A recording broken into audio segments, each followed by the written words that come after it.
Hello，选到第一组的朋友们，我们一起来看一下你们的牌哦。The Fairy Ring, Seven of Winter, Nine of Autumn, The Lighthouse, Fall of Summer。好，那我们首先看一下这5张牌哦。那我会觉得啊，选到第一组的朋友，你们跟这个人的，就是你跟他的爱情，或者说你跟他的这个关系，其实羁绊的很深哦。你们的第一张牌是这个仙女的戒指，小精灵、小仙女的戒指，或者是说它是一个圆圈，一个轮回这样子。就是在这个人的生命当中啊，很多人在他的人生旅途中跟他交汇，跟他相遇，但是呢，会逐渐的被遗忘。而你们呢，走进他的生命之后，走进他的人生之后，我觉得他很像是一个很美的一个童话故事，很像是一个暖流，一股暖流，就是你在他的生命中会有一个特别的位置哦。有些人甚至像是一个生命的泉源一样，这样子重要的位置，想到你的时候就感觉到非常的有力量。那我觉得他本身是还蛮想你们的，可是看起来啊，这边的牌面显示出你跟他之前啊，可能发生过一些误会，有一些口角，这种争执的状况啊，彼此好像都不相让，或者是外在环境的一个变化。大家有看到这个蜘蛛网吗？不知不觉外在环境的这个变化，或者是说一些外力突如其来的介入，让你们的这个原本进展的感情、进展的关系，好像不得不停下来，不得不缓下来。那我觉得这个人他其实现在有一点，他是想要去联系你的，但是他又不知道如何是好，就是他不知道要用什么样子的口气，什么样子的方式，或者是什么样子的资格去问候你的那个心情。然后我觉得他过去有一段时间哦，真的是蛮去烦恼的，就是他想到这段关系，想到你的时候，有一种他也不知道该怎么办的感觉。而且我觉得在之前的那一段时间哦，他曾经是有想要去为这段关系多去做什么，甚至他有去极力的去争取一些东西，可能是跟你们去沟通一些事情，或者是说他想要为他自己辩解。但是看起来对他来说，我觉得有的时候他会认为这段感情、这个关系好像有一些事情是这样的，是无论他多么努力，也没有办法去完成，就是也没有办法完全的去符合他的期待跟他的目标。而且在这里啊，有一种好像你们两个之间追求的目标，或者是你们两个的那个价值观，想要守护的东西是不一样的，或者是说你们两个内心中想要隐藏的东西不一样。所以这组牌给我的感觉是，你们中间有爱的流动，但是有的时候彼此相爱并没有办法解决所有的一个问题。好，那感觉上你跟他之间呢，有一段不错的时光，在之前有一段时光是蛮开心的哦。那不管你们现在走到的这个阶段是什么，可能在暧昧，或者是说你们是分手，你们是断联的状态，那我都觉得他想到你的时候，其实他会回想起那个跟你们相处起来比较开心、比较愉悦的那段时光，就是这个人他其实蛮喜欢那一种跟你相处的感觉的。就算你们不是恋人关系，我也会觉得你跟他之间的心灵是属于那种很契合的，或者是说很暧昧的那种好朋友，就是他蛮喜欢跟你相处的那个气氛，然后也会期待再一次的见到你，就跟你谈话。然后我就觉得你跟他感觉上蛮有默契的，然后这个人他也会试图的想要在这段关系中愿意多为你做一些事情，比如说逗你开心，或者是说陪伴你聊天分享心事，或者是做一些有趣的事情，一起出去玩等等的。那我觉得他是有这样子的努力在的，不过呢他的心中他也是有他比较固执、比较阴暗跟比较防备的一面哦。好，那我们再看一下下面的牌，这个是月亮牌 King of Summer，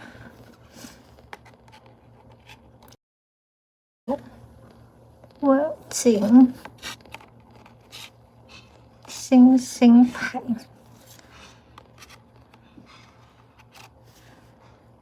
好，这个是悬崖。好，那这些牌看起来呢，我觉得他其实怎么说呢？我觉得他在你们面前的这个样子有一点是武装起来的，就是我觉得他的内心其实是深深的被隐藏起来的。为什么呢？我觉得他其实很想要成为他心中理想的样子，就像这个 King of Summer 一样，是夏天的国王。我觉得他对于他心中所想要成为的那个理想，其实是一个比较有点像是高大上，是一个比较有力量，然后能够去做很多事情的这样子的人，是一个充满生命力，然后很阳光的这样子的一个，就是他心中所想要成为的一个模样。然后我觉得他有的时候内心其实带着一些难以去厘清的矛盾哦。那很多时候他可能在夜晚想起这段关系的时候会失眠，然后觉得连自己都搞不清楚自己了。一方面他其实是蛮在意你们的，不然不会有这张月亮牌的出现哦。而且我们后面还看到了这个星星牌，所以我觉得他的这个矛盾是他很在意你们，但是他不敢贸然的去行动，他不大敢好像一股脑的跑到你的面前，然后去跟你攀谈，或者是直接的去表明他的心意，或者是诉说他之前为什么会消失等等的。我觉得他现在的做法有点像是他先把自己站稳，然后先在这段关系去打一些地基之后再前进。因为一方面他自己的心态其实是要稳住的，他要在他动荡的人生、动荡的这个生活中在很忙碌的这个状况下，他要把他自己的心态稳住。另外一方面就是刚刚有提到，我觉得有些朋友你们的关系就是曾经有撕裂，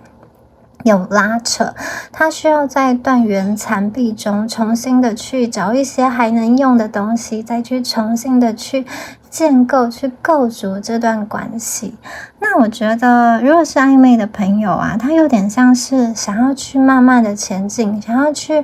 慢慢的这种好像是滴水穿石的去推进这段关系。一方面是因为他想要更认识你，更了解你，同时也让你有机会可以更认识这个真正的他。因为如果两个人太快就是决定要在一起，然后后来相处之后可能磨合的不好又分开，那个过程其实会变得很尴尬，最后可能连朋友都不是。所以我觉得这个人他其实比较小心翼翼，因为他希望开展这段关系最后就是走向成功，所以进入到真正的关系之后，用什么样子的模式相处，这些准备他其实是需要花一些时间去培养，然后他会需要花一段时间去突破关系的界限的。好，那我刚刚说过，这个人他其实心中他有一个他理想的模样，然后我觉得他其实也蛮努力的一个人，就是他个性不服输，而且他好像会想要有一种充满，就是他的身体，他的这种精神，会充满一种可以带领别人一起前进的一个能量哦。就是他的可能言行啊，可以去号召一些人，或者是感召一些人。那我觉得其实你们就是被他这样子的一个可能对于生活的热忱，或者是对于事业、对于理想、对于学业的一些规划所吸引、所打动。那我觉得他其实在这个事业、学业、工作，或者是他在生活上，他是蛮有自己的想法的，他是能干的，他是想要去有一番成就的。同时他在关系中也是比较偏强势的一个人。可是你们呢，我觉得你们在关系里其实也是那一种，你们其实也是有一点好强的，所以在这段关系中，有的时候会变成好像是硬碰硬，就是坚持己见。那如果是比较显性的情况，就是爆发出来，两个人就是会大吵。那如果是隐性的，有些朋友表达情绪的方式是比较隐性的，可能就会属于在关系里面冷战、生闷气，或者是说摆臭脸等等的。那从牌面上看起来，我觉得有的时候啊，在关系中，如果你们坚持要去争这个对错，谁对谁错，还有那个事实，那个真相是什么，你们可能会去错过真正的去理解彼此跟和解的一个机会。因为同一件事情，每一个人理解的诠释的角度其实是不一样的。所以我觉得如果你要跟这个人好好的去沟通的话，尽量要以一个比较平稳、比较和缓的口气去说话，去跟他交流，不要太钻牛角尖。因为有的时候这个人他其实有他坚持跟钻牛角尖的一面，然后他有的时候也会好像就是很坚持自己的原则，不大会想要去做违背自己价值观或是对自己不利的事情啊。那你必须要就是顺着他的毛去摸，去跟他沟通。因为同一件事情有的时候是一体两面，它是一个相对性的，它并没有绝对的对错。换个角度，或者说转个念头，有的时候你们会对同一件事情的看法就有不同的诠释。本来你可能就某件事来说，你对他很生气，可是其实你站在他的立场去诠释，你会发现对方其实也不是真的这么的刻意故意要去伤害你。因为这组牌给我感觉，这个人他内心其实也蛮孤独的，就是他本身有他自己的天赋，然后他也蛮努力的，这些东西使他很耀眼，就像星星一样在闪耀。可是他的那个耀眼，他的那个镜头却是以一个很孤独的内心，很孤独的自我作为交换，就是高处不胜寒，或者是他回过头来才发现他好像是独自一个人在奔跑，在前进，所以他的心中其实有蛮多没落跟缺憾的，他蛮需要有一个人真正的可以去温暖他。那如果这里有能量交换的话，我会觉得其实这组牌的你们其实也好像独自背负了很多的感觉，你们从以前到现在都很默默的去坚持自己的道路，纵然有一些好像不看好你的人，或是想要去打击你的人，但是那些人其实都只是你的一个垫脚石，他们只会让你更加的闪闪发光，更加的砥砺你。所以不管是你跟他，我觉得你们内心的缺口其实是蛮像的，就是你们的这种内心深处是有很像的一面。然后我觉得这个人呢，他其实目前的状态好像是蛮忙碌的，他可能就是正在经历一个很重要的人生的一个重要的转捩点，或者是说一个紧要的一个关头，或者是我觉得这个人他可能需要休息一下，他刚刚经历了一个很紧张的竞争考试，或者是很大的一个很压力的事件，然后他现在我觉得他会需要好好的休息，或者是喘口气。那他必须要将他的生活维持在一个比较平衡的状态。这个悬崖它其实往前踏一步就是会掉下去，深不见底，所以他只能站在悬崖边，他知道不要再前进了，他要努力的维持他生活的平衡。然后有一种他好像努力要控制自己，不要让感情，不要在感情的这一方面陷入太深。因为当他把他大部分的精神或者是说的这种力量都在烦恼这段关系的时候，其实他整个大脑的运作空间这个就会被占满，就好像电脑一样，他就没有剩余的空间可以去进行其他的程式、其他的工作。那这对他来说其实不是一件好事，因为他这样子会有一点手足无措，所以他会觉得在这样子的情况下，自己是一个失去魅力，是一个没有办法就是掌控很多事情的人，就是他会失去他的力量。所以我觉得他感觉像他会把自己埋首于可以让自己发光的事物上，就是他可能会把自己埋首于他的工作、他的学业，或者是他试图将重心转移到其他的地方。那这个目的是他可以去分散感情的那个注意力，也可以达成他这物质世界中一个更高的成就。好，那我们再看一下其他的牌。Two of Winter, Queen of Spring, the Goldfinch, Six of Summer, Ace of Spring。 好，那我觉得就是感觉上这一组牌的朋友，你们内心其实就是我觉得他在跟你相处的时候，会常常感觉到你们的心其实也不是好像很好的，就是很容易的去被触动。我说的这个心是你们心底最深处的地方，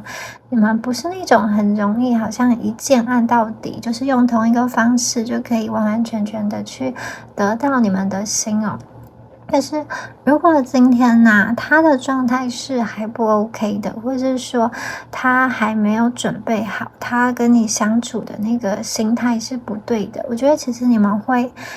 拉长一段时间去观望，甚至你们会去拒绝，即使你们心中就是对这个人很有欲望，就是很有感觉，可是如果你觉得他好像其实没有这么的就是喜欢你，或者是说他表现出来的一些态度，你会觉得如果这样相处下去你可能会受伤的话，我觉得你们会去观望。所以其实这个人他也有在思考他要怎么样子去亲近你们，要怎么样子去靠近你们。刚刚说过这个人他是有防护心的，其实你们也是有这种保护自我的心，就是你们自己对于你想要跟什么样子的人在一起，你想要跟他发展成什么样子的关系，以及你在关系中希望怎么样子的被对待，其实你们都是有自己的想法的。那如果说这个人他没有达到，或者是说他言过于实，就是说的比做的还要好听，其实你们也是会发现你们是蛮有智慧，就是你们是一个看事情看人很通透的一群人，你们其实会拒绝这样子的人。所以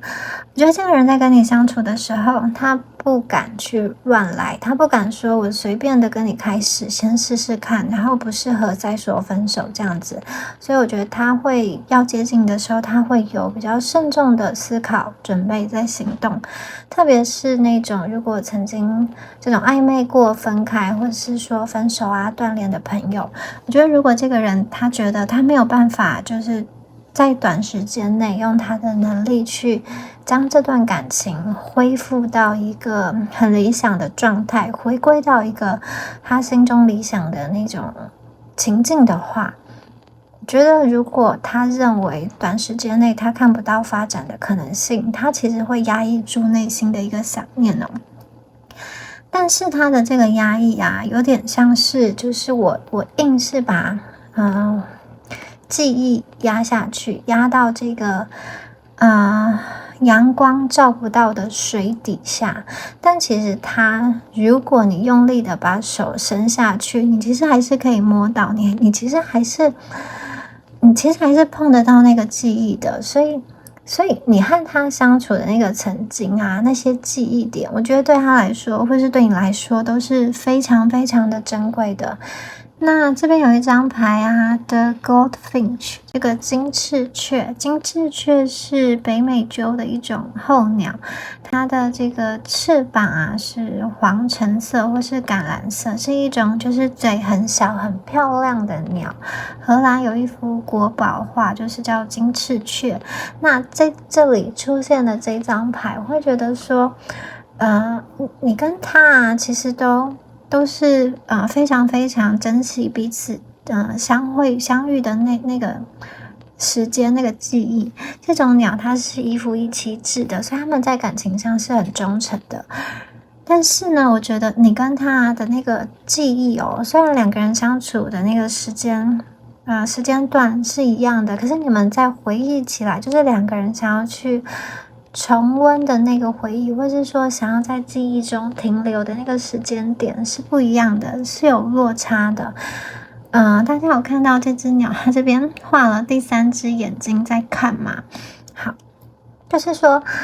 你跟他有的时候，你跟他其实都只记得你们想要去记住的事情哦，甚至有的时候你们会不小心去忘记自己认为自己绝对忘不了的事情，然后在记忆与记忆之间的那个空白，你们可能会用你们自己的想象，或者是用你们的自己的记忆去诠释，就是明明是两个人一起度过的那一段日子，那个时间，那个相处的过程，可是两个人关注点却不一样，或者是回忆起来对同一件事情回忆起来会有截然不同的感受。所以有的时候宇宙它其实是以一个比较高的这种姿态在看待你们两个，好像就是怎么会对同就是明明两个人好像都是很珍惜，可是因为关注点不一样，有的时候两个人对同一件事情的诠释会完全不一样，甚至会因此造成争吵，或者是说心中的一个不谅解。但如果以一个比较高的姿态的这种，或者说第3只眼，就是比较高的视角，上帝的视角去看待这个故事，其实你们两个之间真的有一段很美的曾经，那个很美的曾经是很值得去回忆的，然后它是可以去兼容非常非常多的两个人不同的这种个性，不管是摩擦点也好，或者是很可以交融的那个就是很冲突对立的价值观也好，或者是很相符很相容的那个价值观也好，那个全部都是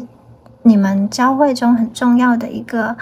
需要去珍惜很珍贵的一个记忆哦，所以不需要去排除，不需要去遗忘任何一方。那我觉得对方啊，他其实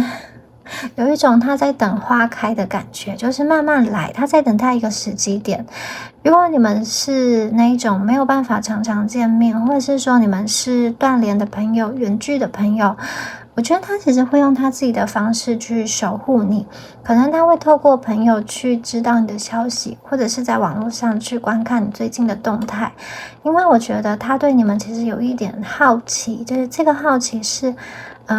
如果没有我的陪伴，你会过得如何呢？或者是说，在我跟你分开之后的这段时间，你现在过得怎么样呢？你是不是遇到了其他人，然后你有开始新的生活吗？如果你过得很开心，超级开心的话，我觉得他心里其实会有一种酸酸的感觉，好像说自己是不是没有那么重要，很轻易的就可以被新的人事物去盖过。但是你把你自己过得好，你把你自己经营得好，你去照顾自己，你去爱自己，其实他呢是会更加的受到你的吸引，而且我觉得他内心会开始着急，就是催促自己要动作快一点，就是要抓紧时间的感觉。那可能我觉得在过去这段关系中，他觉得他自己比你想的远一点，他觉得他自己比较成熟一点，可是我觉得现在对他而言呢，他其实蛮需要人去开导他，去引导他，或者是说其实过去你跟他之间，你就是那种扮演着去这种倾听他，甚至是引领他、开导他的这个角色。而当现在他需要独自的去面对一些事情的时候，去思考一些事情的时候，他确实会需要一点时间去沉淀。他的心中其实是蛮想要去坚持这一份爱，他是希望可以去突破障碍，但是我觉得他好像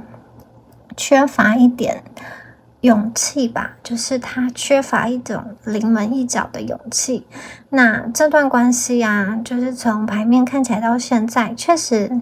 有一些会令人烦恼的地方，有一些令人觉得会需要去磨合的比较辛苦的地方，包含了不同的文化背景、家庭背景、年龄或者是人生经验的一个不同，那个落差哦，也可能是就是这些东西啊，可能是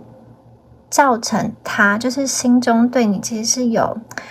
在意、有心动、有想念，但是他始终不敢真正的去行动、去跨越，或者是对你释放出更多的消息哦。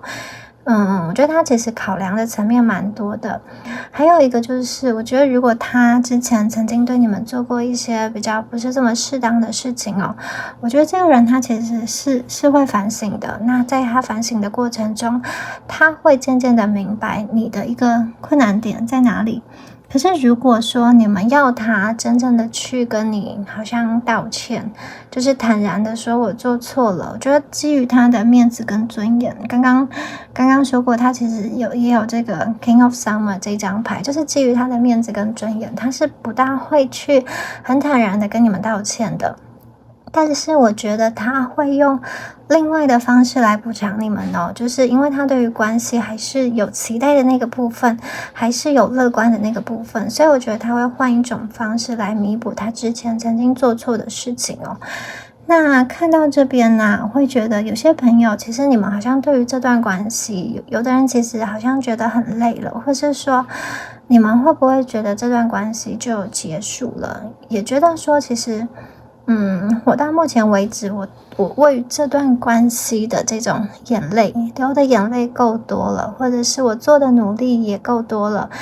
那我觉得从牌面上想要告诉你们的是，其实你们要放下的不是这段关系，你们要放下的是对这段关系的担忧，就是你们要放下的是你们心中的那个担忧。那要如何放下这个担忧呢？其实你们要给自己够多的爱，就是你们对自己的爱，其实就是你们在关系中的一个底气，所以你们要给自己够充足、够多的爱，你们要去照顾好自己的状态，你们要去帮自己浇水，然后你们要让自己开出最漂亮的花，你们要让自己去绽放，你们要当自己的啦啦队，而不是去内耗自己。所以如果有时间的话，就是关照自己的内心，你要对你自己的感受诚实，去明白自己在什么状况下是比较舒服的，什么状况下是不舒服的。然后很重要的就是你在下决定之前，你要冷静思考，无论你做的决定是什么，都需要关注这个决定呢是否和你的价值观、你的利益是符合的，以及这个决定之后所带来的后果跟影响。那这段关系确确实实经历了一些挑战，我觉得你跟他都辛苦了，但是这些磨合、这些距离，有点像是你们关系的一个期末考。这个期末考可以清除关系中不必要的杂质，就是将那些行不通的通通去淘汰、去过滤、去一一检视哪些是不需要的，然后再一次确认彼此真正的那个需要、深层的那个需要，所以最后留下来的东西都是对于你跟他而言都是很重要的，也是这段关系这个发展、延展、推展的一个必须。然后我们看到最后一张牌 Ace of Spring， 春天，新的春天已经来了，无论是对你跟他，新的春天都已经来了。我觉得你跟他的故事会开始更新，而且从现在开始，我觉得就已经不管过去经历了什么，都已经重新的发芽，重新的在开花结果的这样子的一个过程，所以我觉得大家可以期待一下你们的故事新的篇章从此刻开始更新。好，以上啊就是有关第一组牌的朋友啦，希望你们喜欢我今天的解牌哦。那如果你觉得今天的解牌对你们有帮助的话，欢迎帮我订阅、留言或者是分享。那就祝福选到第一组的观众朋友，我们下次影片见咯，拜拜。Hello， 选到第二组的朋友们，我们一起来看一下你们的牌哦。好。Queen of Winter, Queen of Summer, 藏星辰 Three of Winter, The Mirror 镜子。那我们先看一下这5张牌哦。我觉得第二组的朋友啊，你跟你现在心中所想的这个人，不管你们之前的状况是如何，我觉得你跟他的状态其实慢慢的在往好的方向发展。因为我觉得你们啊，看起来哦，这边冬天的皇后，我觉得你们好像蛮容易因为这一段关系而忧虑伤神，或者是说你心中蛮挂念着这个人，那可能是因为这个人之前就是跟你有一点忽冷忽热，或者是说他在感情的推进上有一点犹豫不决。那有的朋友会感觉到说，这个人是不是曾经跟你说过，他对这段感情累了，他觉得不适合了，或者是说就是没有感觉不爱了。因为我看到这一组有蛮多朋友，你们应该是分手断联，或者是说目前的联系的这个能量是比较淡的、比较微的一个分开的一个状态。那不管你跟他之前经历了什么，或者是说现在正在经历什么样子的困难跟挫折，我觉得其实你们的这段关系啊，即将要突破重围，即将要开始发光。这边是清晨这一张牌哦，就是我觉得你跟他的故事，如果你是就是用一个特写的镜头去看某一个时间点，就是现在这个时间点的话，你可能会觉得内心非常的纠结，然后很扎心，很难过。可是如果你们拉远一点去看，就是你用一个比较长镜头去看待人生中比较长的那个时间段，我会觉得你跟他的这段关系其实有点像是笑中带泪，然后泪光中又闪着微笑的，就是泪光闪闪，可是却会有那种感动的微笑。所以你跟他的故事其实不是一个就是不是全然都是痛苦、难过、纠结的，这当中是有很多就是令人开心的一个时刻，令人期待的一个时刻。然后你跟他之所以会相遇啊，我觉得其实你们是有很深的这个缘分的关系哦。那发生在你们两个之间的一切，不管是这个悲，或者是喜，或者是苦与甜，这些其实都只是一个过程而已。就是你们好像有一点命中注定，必然会去遭遇会发生的一些事情。那我觉得在这段关系，你们其实是有一个主控权，或者说主动权。你可以选择你如何去应对发生在你人生中的这个事件，你可以选择如何去诠释，如何去演出。如果你们两个人都是在这个剧本中的一个演员的话，我会觉得关系其实是一场双人舞，你跟他都在这个关系中跳舞。当你有力量的时候，其实你绝对可以去鼓舞另外一个人，也可以去疗愈另外一个人。然后我觉得从牌面上看起来啊，这个人他内心有一段时间是蛮挣扎、蛮纠结的。就是这个人他明明知道你们两个之间可能有一些彼此对于关系的需求、对于关系的目标那个认知的不相同，然后明明知道就是感觉上有一些磨合不来、不适合的地方哦。可是其实不管是你跟他，我觉得都没有办法完完全全的去离开关系的连结。就是说不管是这个情感上跟理智上都没有办法，就是他可能会用理智去想说，是不是不适合，是不是没有办法，是不是会磨合的比较辛苦一点，但是他在情感上其实是没有办法完全的去割舍，完全的去断离的。那我觉得有的时候就是最痛苦的地方就在于这里，就是明明放不下，却还硬要让自己放下，它其实是非常的令人痛苦的。然后我看见这段关系啊，我觉得它是有一个第三方能量的，就是可能有第三方的人的一个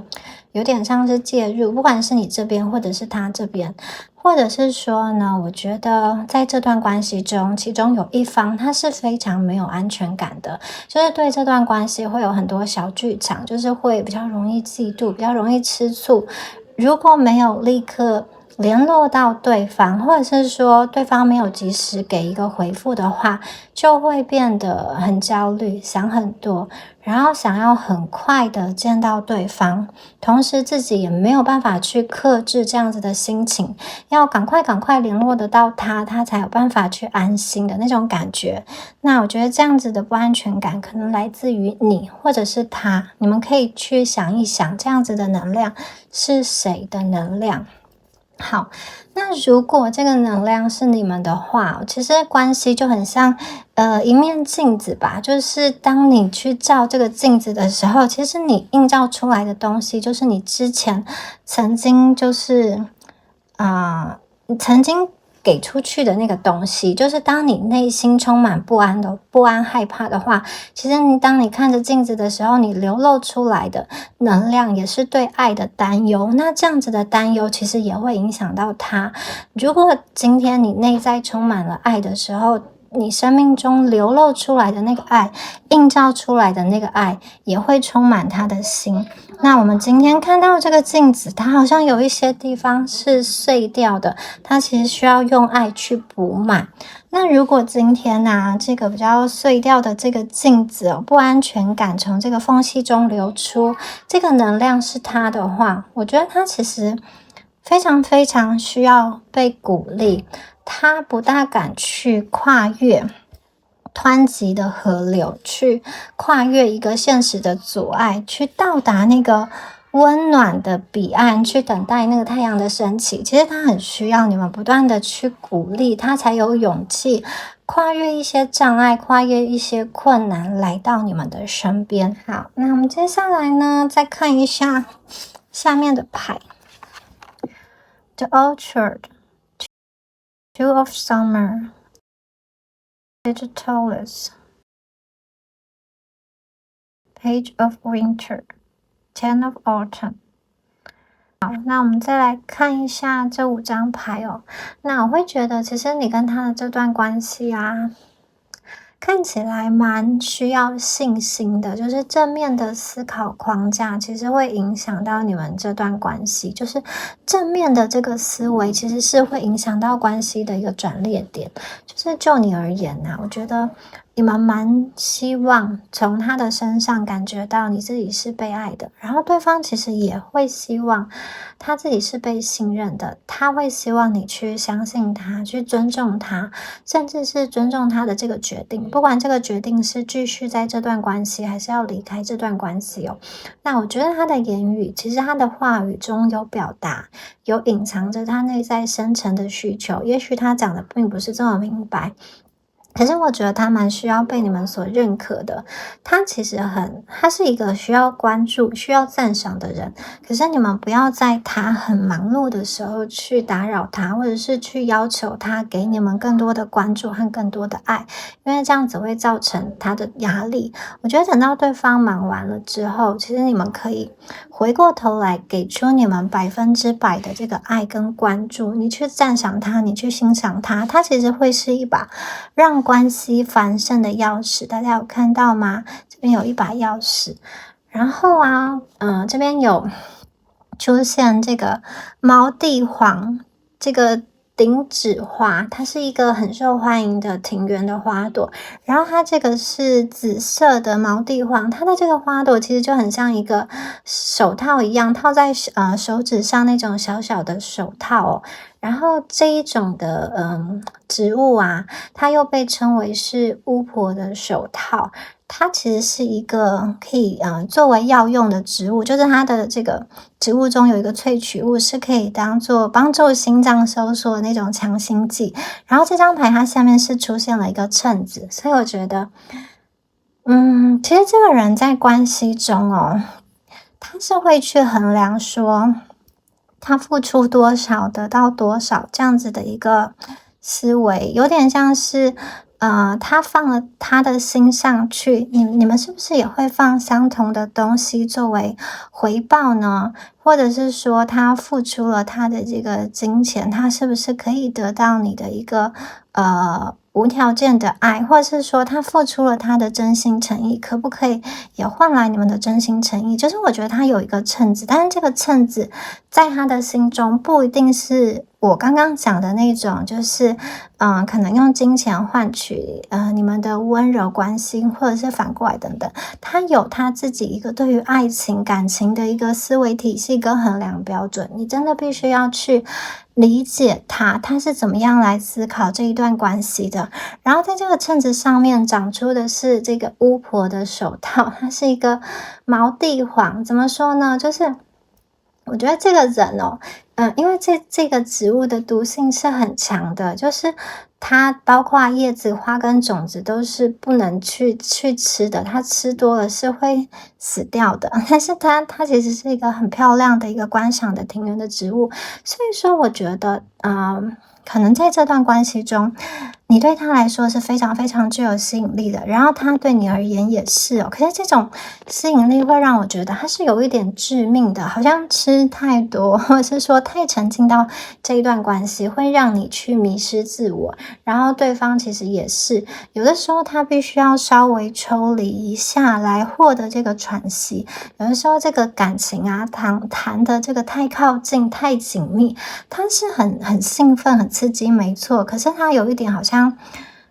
饮鸩止渴。我吃太多，其实会对我的心脏不好，这样子的感觉。然后，如果这段关系中曾经有人出轨，或者是说已经交往了，你跟他已经交往了、结婚了，然后其中又有人去跟其他人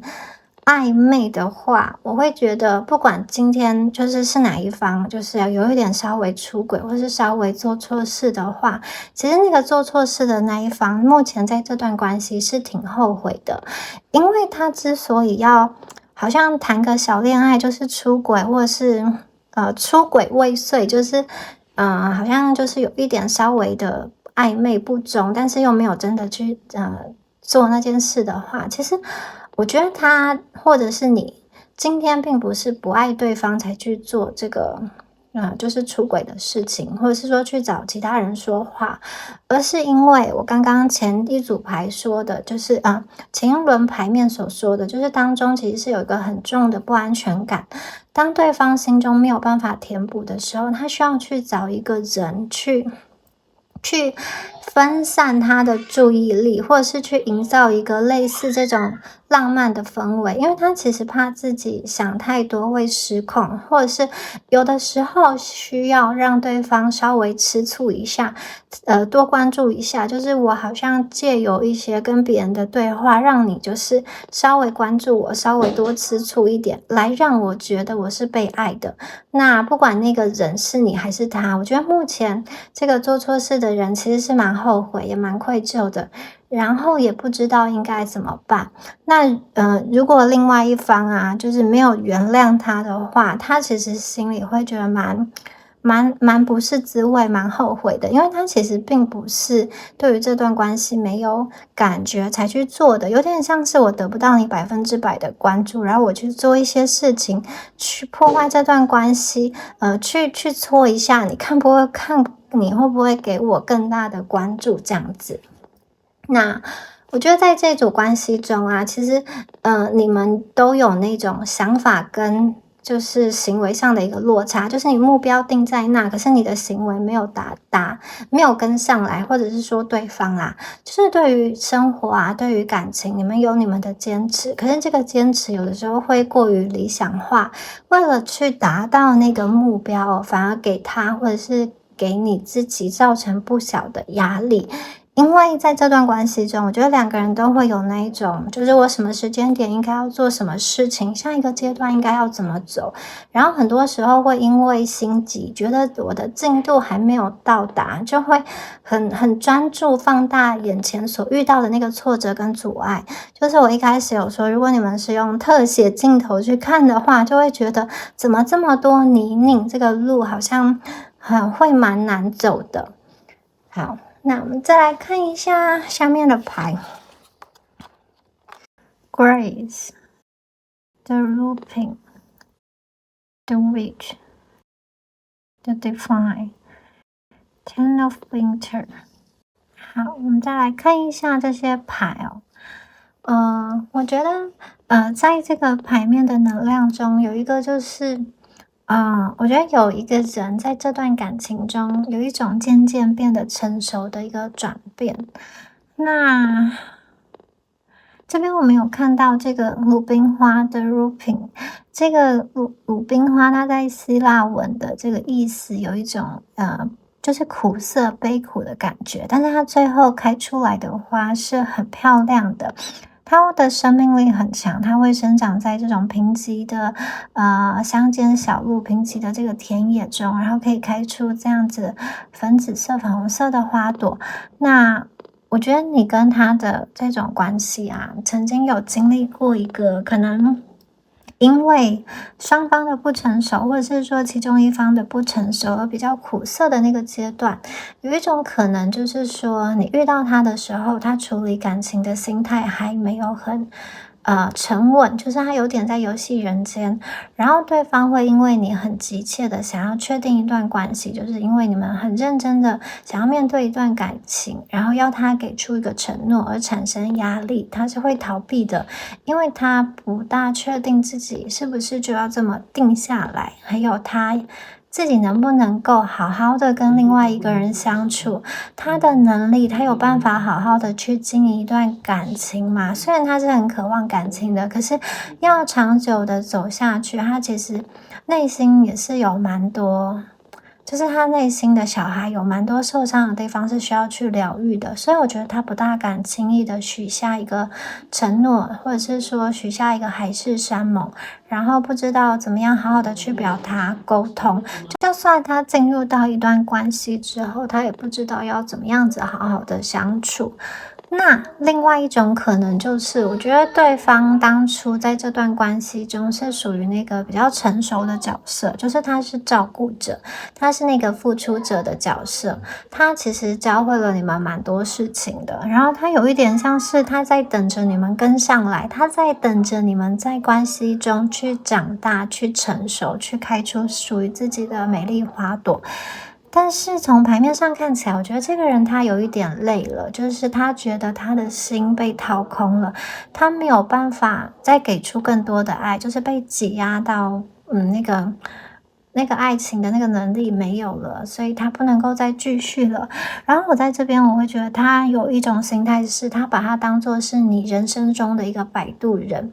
他陪你走过一段，然后希望把你送上更幸福的一个彼岸。好，有这两种可能。那我觉得如果是第一种的话，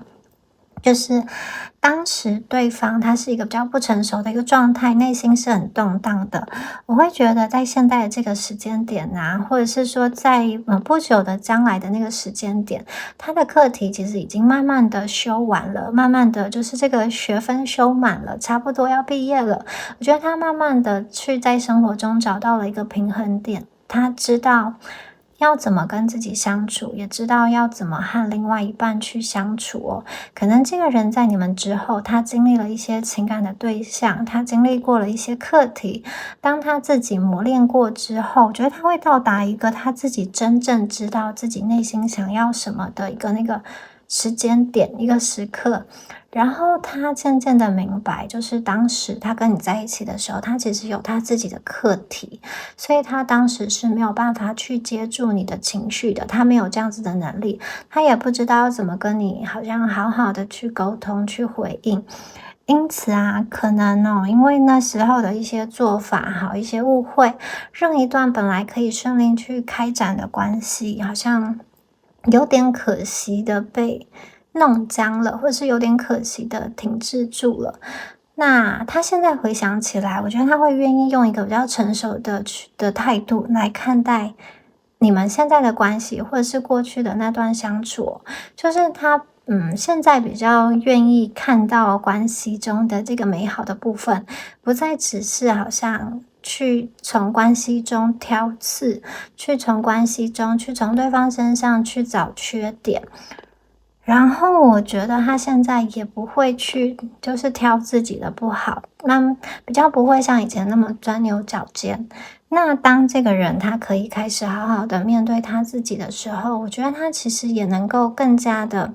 好好的去面对你们的关系。那对于关系未来的走向，其实也可以越来越清楚的被看见。他其实期待和你们有一个新的开始。因为我觉得他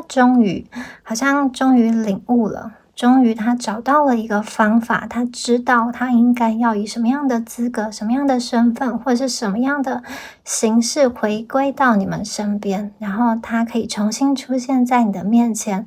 让你知道他其实是一个真的有心的人。所以感觉上，我觉得这个人他好像被女巫的魔法经历过了一个转变就是重新的出现在你的面前，重生过一次他的身心灵都有很大的蜕变，很大的改变。那个纠结的状态慢慢已经过了，他已经他很确定他自己想要的人是什么，想要的关系是什么。然后我觉得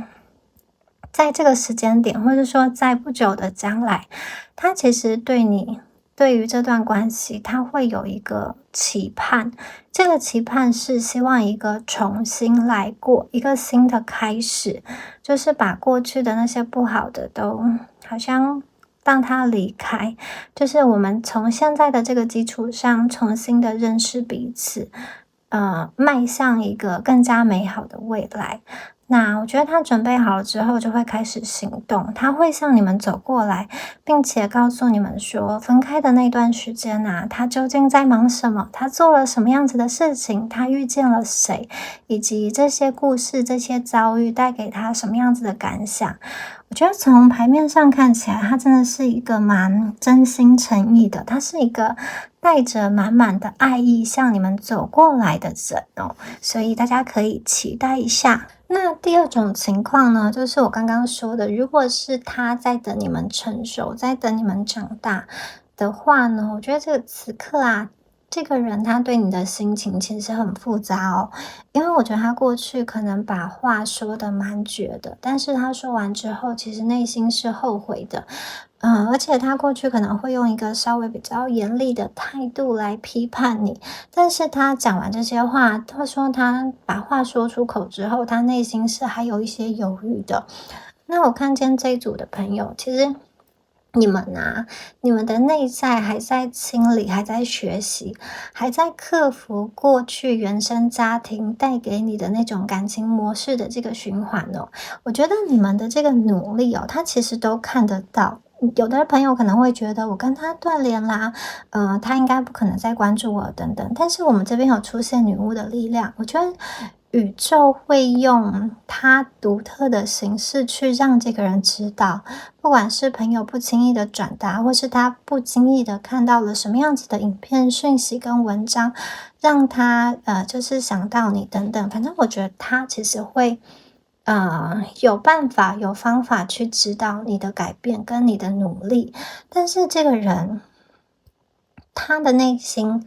有他自己的一个时间表，他其实就是他何时要更走进这段关系，或者是说要向你更靠近，他其实有自己的规划哦。他嘴巴不会很明白的跟你讲，但是他心里是有在想的。那有的时候其实关系最大的困难不是外在的环境，而是他心中的那个起心动念。当他的这个思绪啊，就是如果他比较软弱，或者是落入到旧有的思维模式的话，其实他会让关系让那个心情跌落谷底。所以我觉得，不管是你跟他那些不好的记忆，就让他离开吧。就是在时间的洗礼、时间的洗涤下，其实他可以去淘汰一些不好的记忆，留下关系中属于你们最美丽、最绽放的那个时刻。然后，我觉得有一天呐、你们会明白，其实，能够治愈你内心的不是时间，不是那个，就是时间经历了伤口就会自然而然的好了。而是我觉得这一组的朋友，你们心中有一个很大的格局，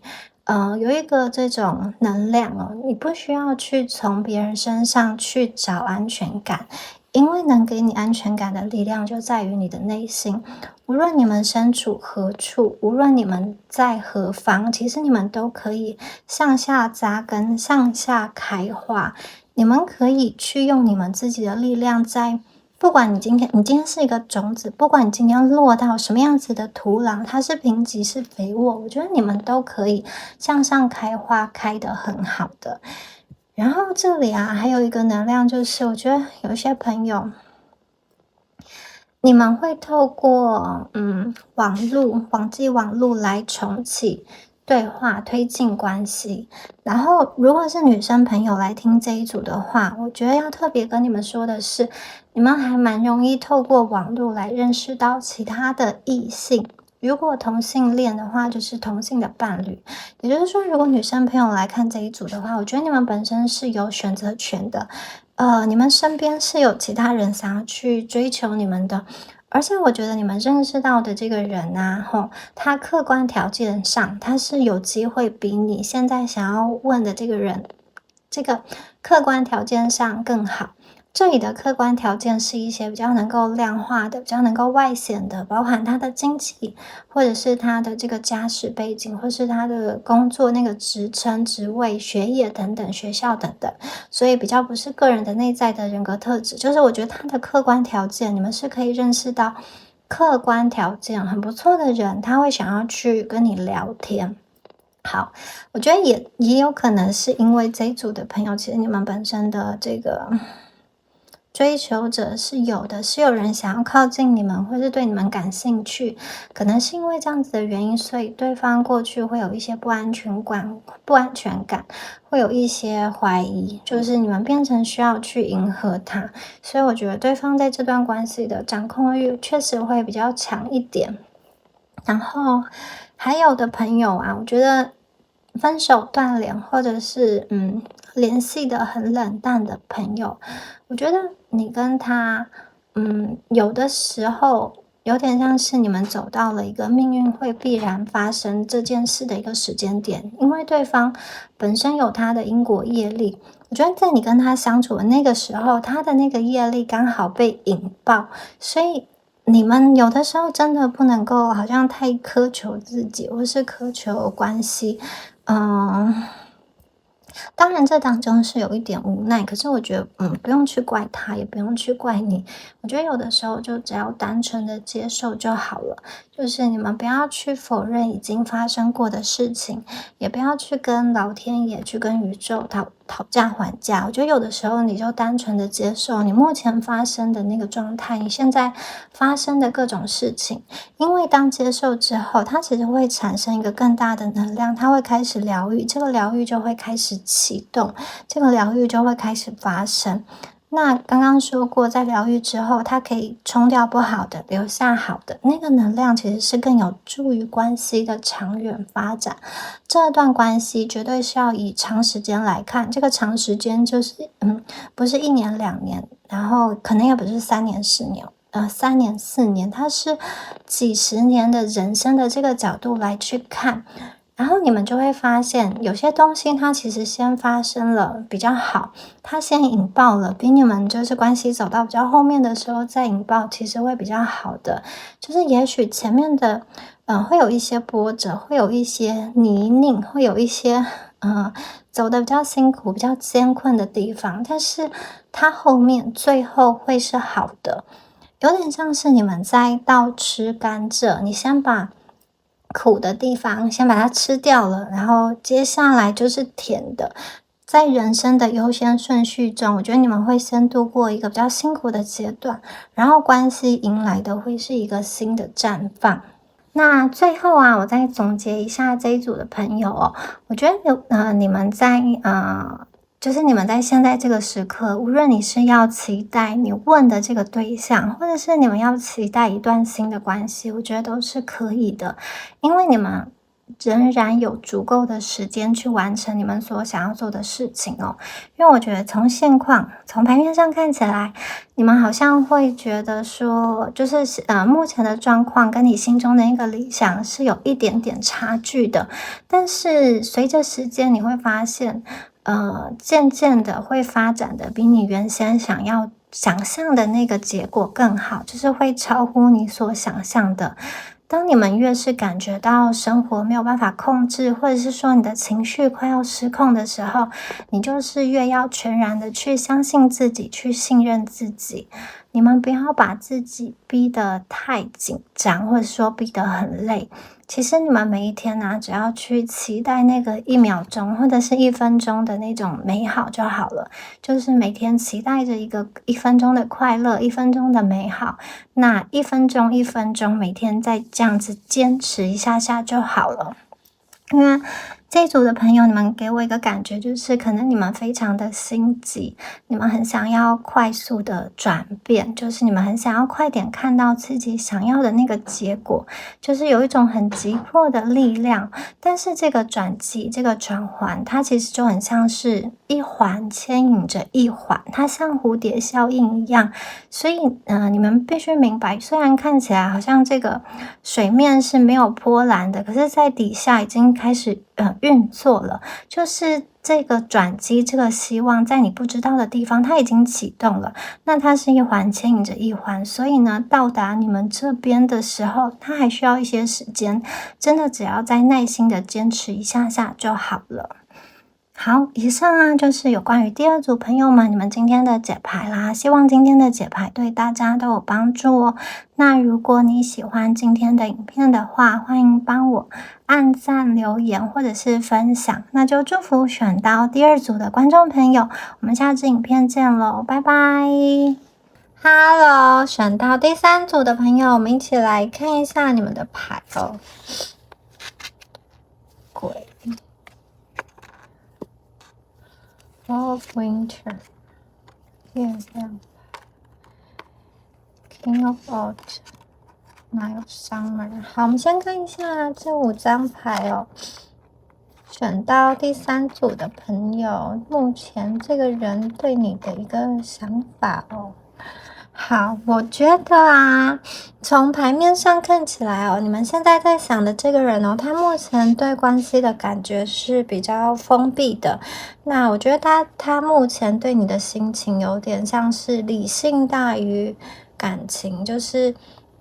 他是用理智来判断，就是在这关系当中，我觉得浪漫的部分跟情爱的部分是比较少一点点。那我觉得这个封闭啊，一方面可能是对方有来自外部的一个压力哦，那另外一方面，我觉得他曾经为了这段关系伤神过、难过过，就是之前有一段时间，有一部分的朋友，你们在问的这个感情对象哦，可能是好像你们两个在谈分手，然后心中都有一些拉扯，或者是有的人你们是这一种突然就是有外力的介入就分开了。那有的朋友看到你们可能是在冷战，或者是说断断续续的在联络，这种有一点有的时候比较热络，有的时候比较冷淡。那有的朋友我觉得你们经历了更大的一个撕裂，像是分居、离婚等等这种契约关系的结束，就是这个人之前是有一些对于感情不舒服的状态，那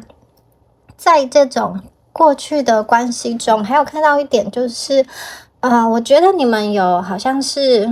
两个人在关系中都想要去争一个主导权，权力上的一个斗争哦。那像双方有的时候很像是互相在打仗的感觉，这种打仗不一定是很明显的，有的时候是比较细微的，就是我会用生闷气的方式，或者是我会用言语来让对方顺从我的行动。那之前的这个激烈的战争可能已经过去了，那现在我觉得双方啊都是处于在一个比较休息的阶段，有点像是运动完很累很累，我们需要休息，流了很多汗，然后中场休息的这个阶段。那如果你跟他是暧昧的状况，你们还没有走到这个真正的关系是暧昧的状态的话，我会觉得这一组的朋友感觉上你们之前有这种小小的误会，可能是对方误会了你的讯息，或者是说你误会了对方的讯息。因为有的时候好像你们会透过这种传文字传语音的方式来跟对方沟通。那也许透过这样子文字语音的表达，对方或者是你解读错误，在相处的模式上，你们没有办法达成一个共识，没有办法达成一个比较理想的状态。还有就是我觉得这一组的朋友，你们外物感觉都蛮多的，就是分给情感的时间，就是两个人要有品质的谈一段关系，其实是需要两个人都付出时间精力在这上面的。那如果两个人的工作啊、学业或者是说外务都很忙的话，感觉上能够分给感情，而且是能够有品质的这种相处的时间就会比较少。那这个也可能会造成关系的一个纷争跟一个摩擦。那我觉得这个人他对于关系啊其实是有欲望的，只是他不知道该如何进行，所以我觉得有点像是在繁花盛开的时候，他的理智帮他喊停。这边出现了一把宝剑。好，那我们接下来再看一下下一组牌。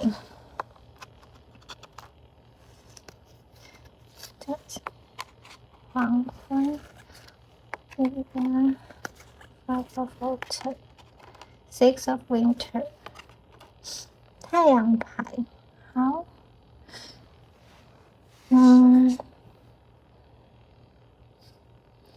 这个人有点像是，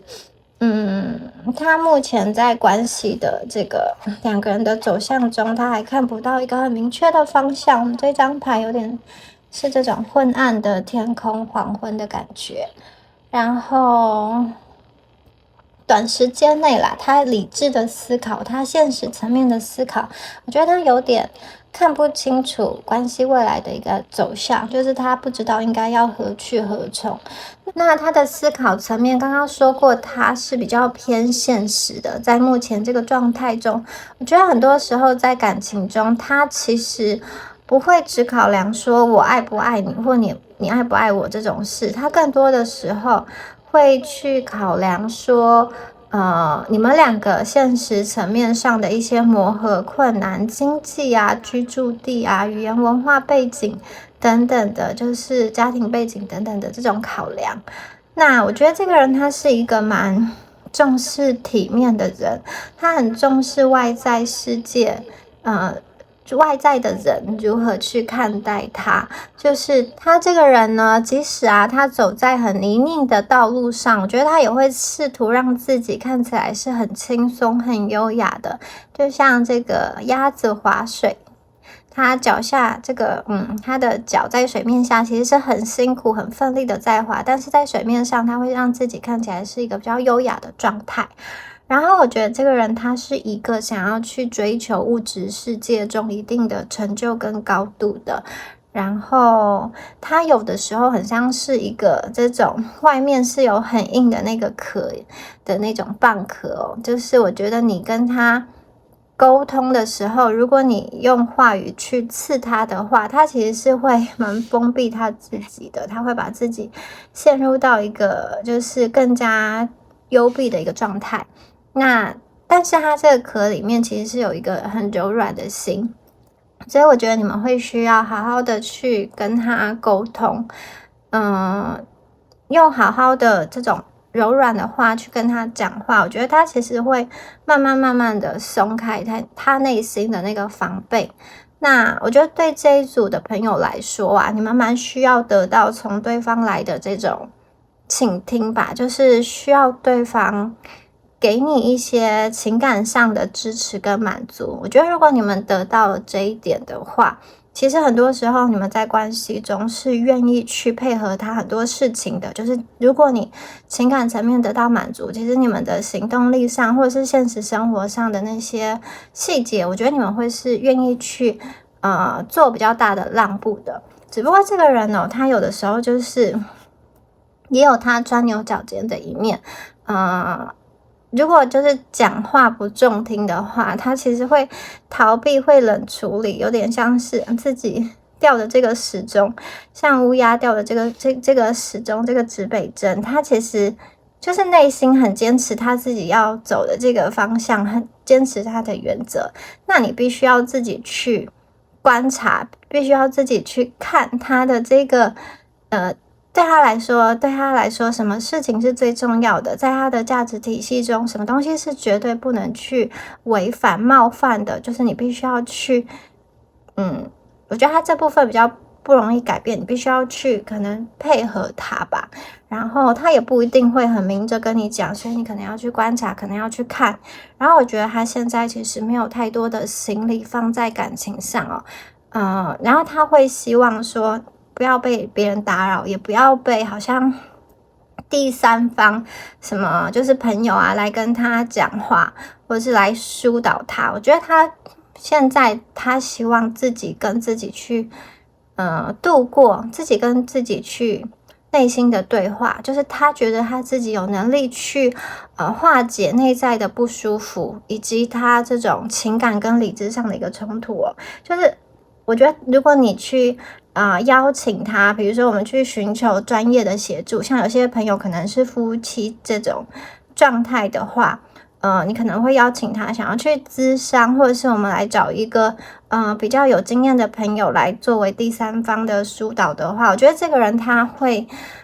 比较不愿意，他会觉得我自己处理就好，我不想要把我的私事去讲出来公开给不认识的人或是我不熟悉的人知道。然后我觉得他也会希望你能够理解他的决定，并且让他自己去处理他自己的情绪哦。那我觉得如果现阶段你们如果想要去很急促的联系他的话，他可能就会像一本合上的书，他会不读不回，或者是回得很慢。就是我觉得他的这个热情跟热度啊，比较有点像是黄昏吧，它的热度的余温还是在，可是太阳感觉渐渐的要下山了，就是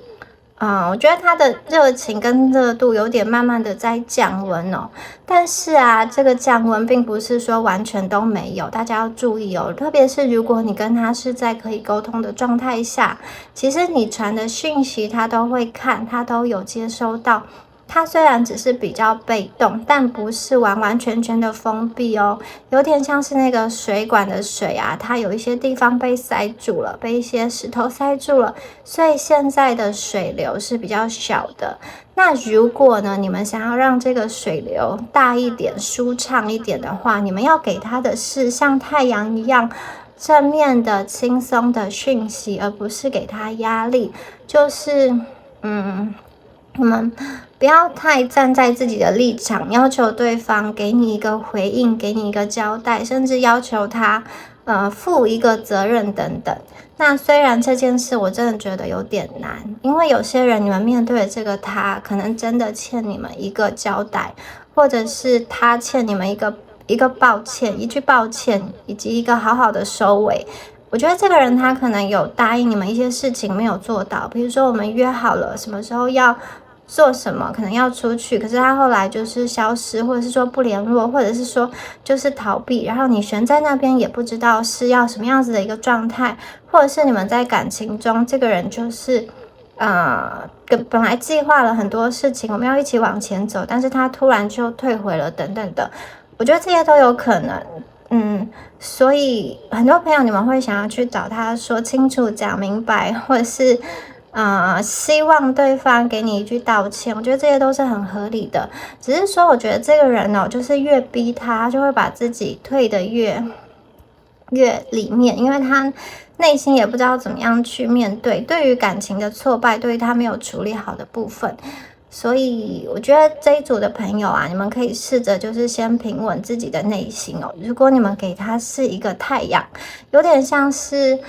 虽然他做了这些事情但是你们就是选择不往心里去，好像是选择自己的内心是不被他所伤害，反而可以转过头来理解对方的状态，我觉得会让他有一种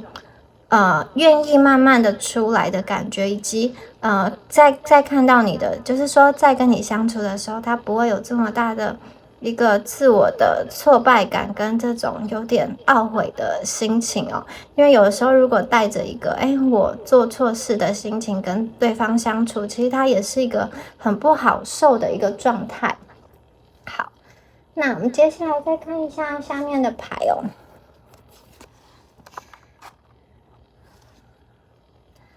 This one is the lover. Two of autumn. The empty cottage. Forget me not.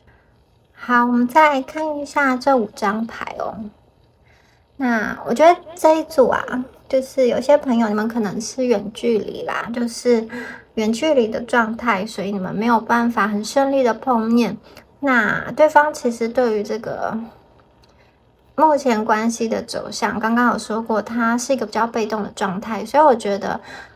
远距离的朋友，他目前其实没有心力主动去规划，或者是说排除你们之间的困难。他的心力感觉像是还是专注在他自己的个人发展上面，或者是他的人际的经营上面。然后这一组牌呢，还有一个很重要的讯息，就是说，就是我刚刚说的那些对方是一个比较被动，以及他内心有的时候会想要去逃避，或者是他是一个蚌壳，你硬是用锤子锤他，他是会闭得更紧的。但是呢，刚刚说的那些是他的一个好像表意识，他的心智我们这边看到一个很不一样的讯息，就是说，我觉得他的一个高我，他的这个内在，他的本源的意识认为你跟他其实是一个 lover， 你们是可以读懂彼此灵魂的一对就是他的表意识会认为，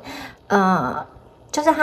他的心智理智上，他会认为说这段关系他会去很实际的看说谁付出的比较多，有一种交换的概念，他付出的这些有没有得到他想要的一个回报。好，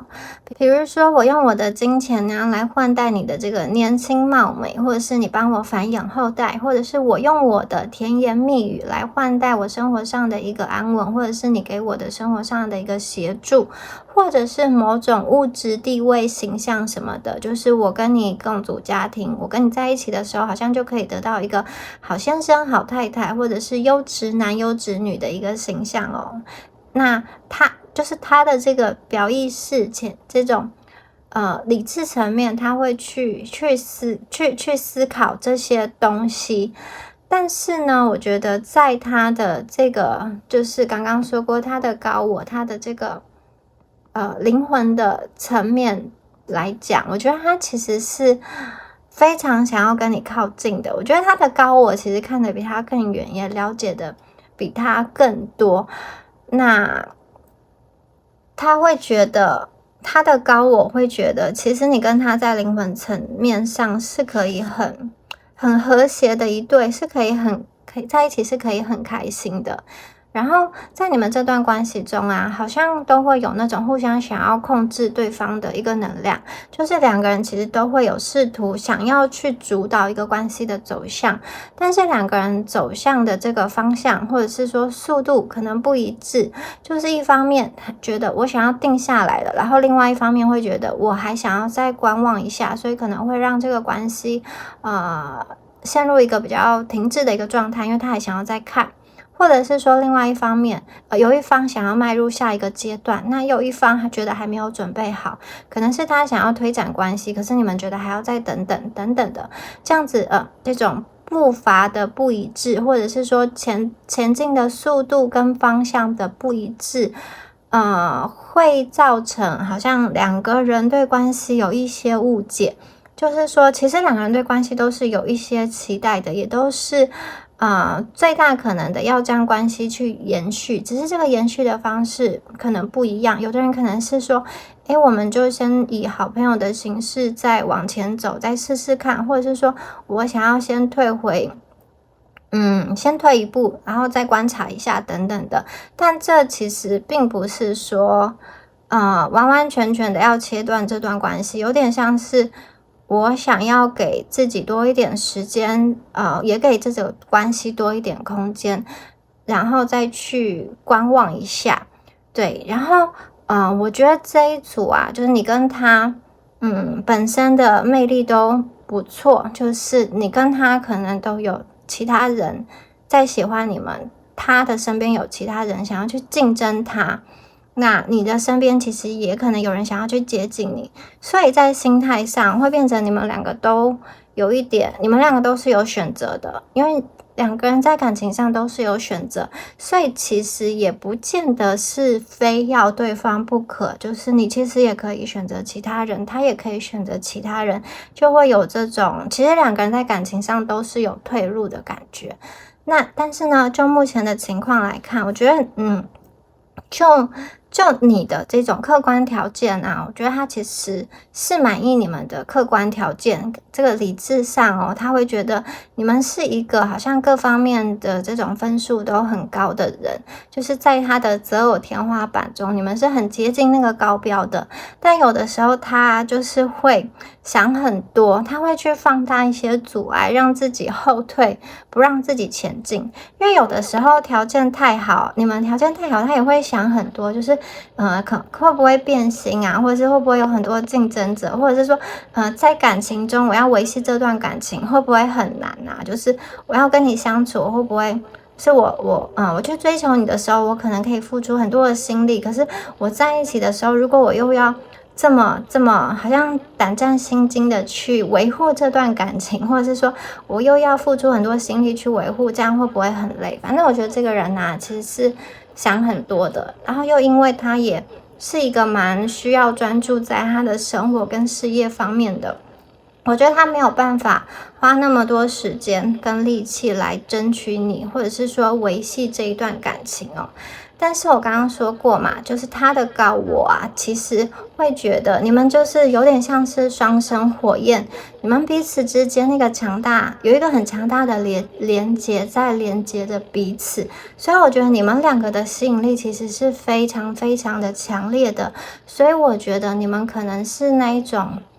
相遇之后，经历过一段很甜蜜跟很舒服的相处之后呢，这个内在的冲突跟不安全感，以及过去原生家庭的影响会一一的浮现，然后会经历一个过程，就是其中一方或者是说双方都会因为太难受了，所以有想要逃跑的念头，因为继续发展下去太痛苦了，需要喘息一下，就是我们一开始就说这有点中场休息的感觉。那这样子的情况，你们可能会发展成一段追与逃的关系，一个人追一个人逃，或者是说双方就真的暂时的这个分开了，断联了，然后彼此专注在自己的这个领域上跟自己的生活上，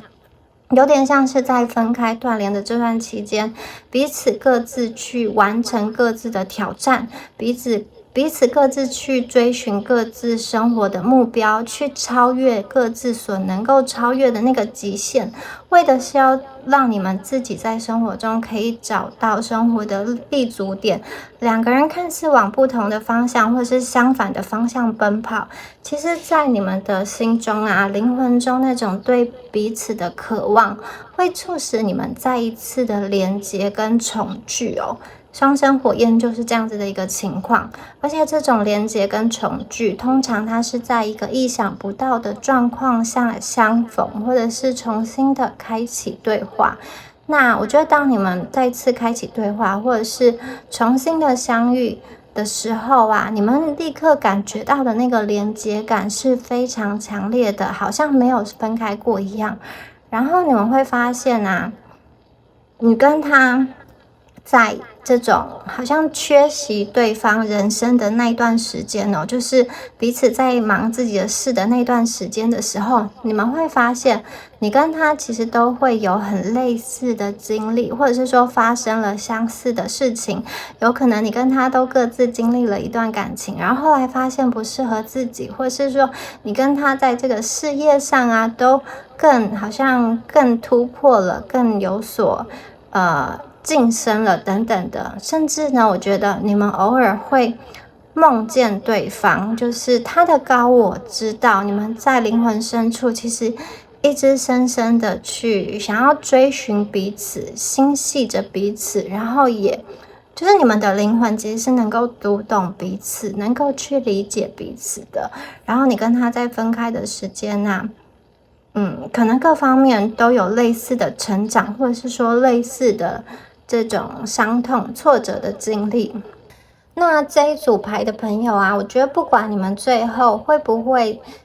发展成情感的关系，或者是说再次复合，我都觉得你在他心中留下的那个记忆哦，它是永远都抹不去的。这边出现的是勿忘我，就是你改变了一部分的他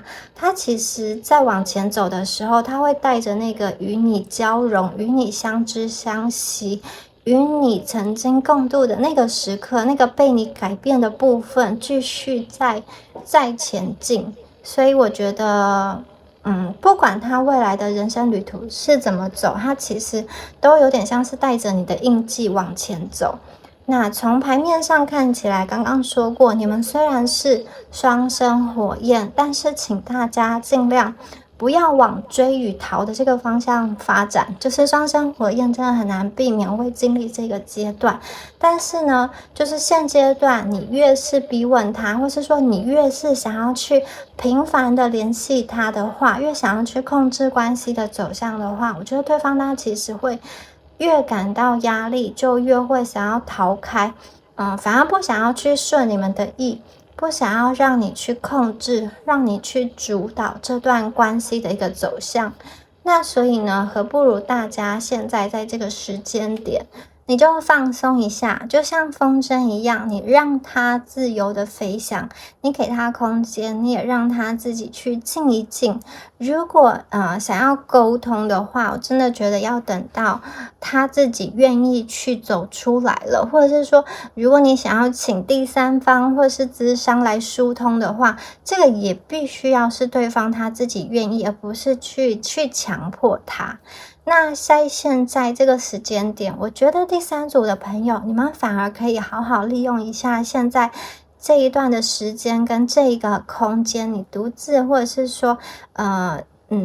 他在忙他的事情的时候，这个你自己多出来的这个空间，你其实可以自己去充电一下哦。你想要去旅游就赶快去旅游，你想要瘦身或是你想要健身，你想要去赚钱哦，你有什么点子想要去执行都赶快去做。或者是有些朋友，如果你想要学习一些新的知识技能，你想要去上什么课，你也赶快去把它学起来，这些都是帮自己加分的一部分哦。那有的朋友啊，你们也可以就是好好的自己跟自己相处，你自己跟自己内在对话，持续修炼你的这个灵性。你们可以去做一些就是日后回想起来会让你觉得是安慰，或者是说感到骄傲的事情哦。因为你们这样做的时候，当你们帮自己充电的时候，反而对方他会有一种耳目一新的感觉，他会好奇你的改变，你的一个状态哦。因为这个人是这样子的，他不会因为你把自己弄得很糟、很萎靡或者是枯萎的这个花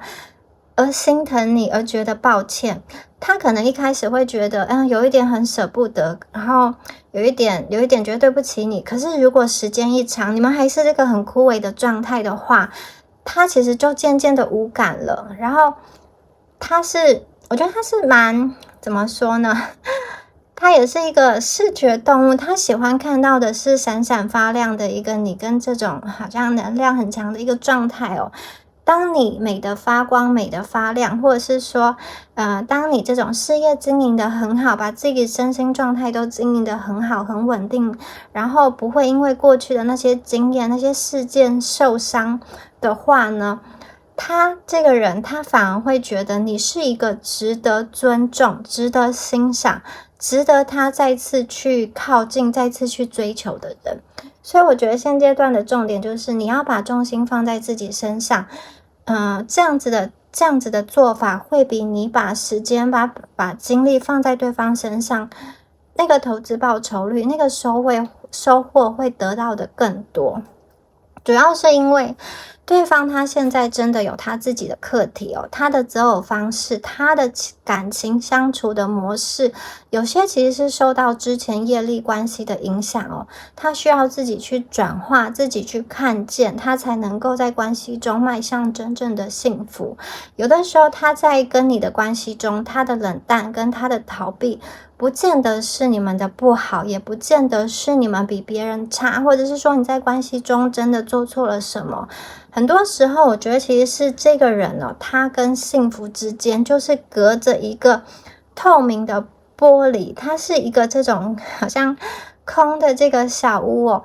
他没有办法去容纳那个幸福，所以他没有办法看见关系中好的一部分，或者是说他会把一些明明就是不好的、坏的那些外部的人、外部的能量当成是好的。这个是他自己的课题，他自己要去修，你们没有办法去帮助他。所以我觉得在这段关系中，你们不要去批判自己，也不要去批判他，你们要去原谅、去包容他的好与坏，因为他如果你越是去生气他，他其实会躲回他的壳中，然后你们就是怎么说呢？我觉得你跟他这个感情的连接其实是蛮深、蛮强烈的。有的人可能是一辈子一次的连接，所以这边出现了这个勿忘我，这个人让你忘不了，让你很难去放下。有点像是你很在意他对你的看法，对方其实也是哦，对方他其实也会在意你对他的看法哦，在你的眼中，他是不是一个不好的人呢？他其实很害怕他去讲一些话，做一些事情，做一些决定会被你们质疑。那这一组的朋友，也许你想到这段关系的时候，你的思绪还是很混乱哦，就是你会想要紧紧去抓住任何一丝关系的可能性，或者是说你们在这么多的时间，这么长的时间以来，你一直都不愿意放弃这段关系，就是有机会的话，你就会想要去看对方的动态等等的。那我觉得这些都没有关系，因为目前在关系中发生的那些问题，或是你觉得不好的状况，那个只是一部分，那个不是关系的全部。然后我觉得这一组的朋友你们可以去想一想，就是这个人呢，对你而言，对你的人生而言，他的意义是什么？就是两个人在一起的意义其实有的时候不是为了互相的猜忌或者是彼此的怨恨哦，而是为了两个人在好像看见对方或是想起对方，心中有对方的时候，就可以重新充满力量。在人生灰头土脸的时刻，在人生低潮的时刻，可以重新的再次涌起了勇气跟希望，可以重新感到安定，不再害怕。那请问这个人呢，他是一个可以让你感到力量的人吗？以及你是一个可以让他的人生充满希望和安定感的人吗？那我觉得在你们的这一辈子啊，这一组的朋友，其实对你有兴趣的人，以及说爱你、说喜欢你，然后说想要靠近你的人，其实是会有不止一个，甚至有的人是很多的。但是真的能够信守承诺，一支一支的对你好爱下去的人其实比较少。那你们要想一想，他这个人是不是一个会让你值得的人？刚刚说过你们是双生火焰，所以你们的关系很可能会经历一个分离，各自追寻的那个过程哦。所以我知道很多朋友，你们对于人生啊，其实都有自己的规划，像是几岁结婚，几岁成家，几岁要生小孩，或者是你们想要找一个长期的伴侣等等的。那我觉得就算这个人呢，他没有在你期待的时间点回来，或者是说他回来之后没有就是没有跟你规划的一样走你规划心中的那个进度跟阶段的话，我觉得其实也不要担心，因为这一组的朋友你们是有选择的。刚刚说过，其实你们最后还是会拥有属于你自己幸福的家，建构出你自己心中的那个就是对幸福的一个想望。只是你们要思考的就是这个人他有他人生的课题，你愿意去等他去修完之后蜕变之后，再跟你重新来过，重新的去好像看见彼此灵魂中的那个连结吗？你愿意去，就是你想要继续等这个人吗？或者是说，其实你们今天啊，也想要去认识看看其他人，然后去看看这个世界的更多的美好以及更多的可能。我觉得这两种方向都是可以的，决定权在你们身上。好，以上啊就是有关于第三组朋友你们今天的解牌啦，希望今天的解牌有帮助到大家哦。如果你喜欢今天的影片的话，请帮我按赞、留言或者是分享，那就祝福选到第三组的观众朋友，我们下次影片见咯，拜拜。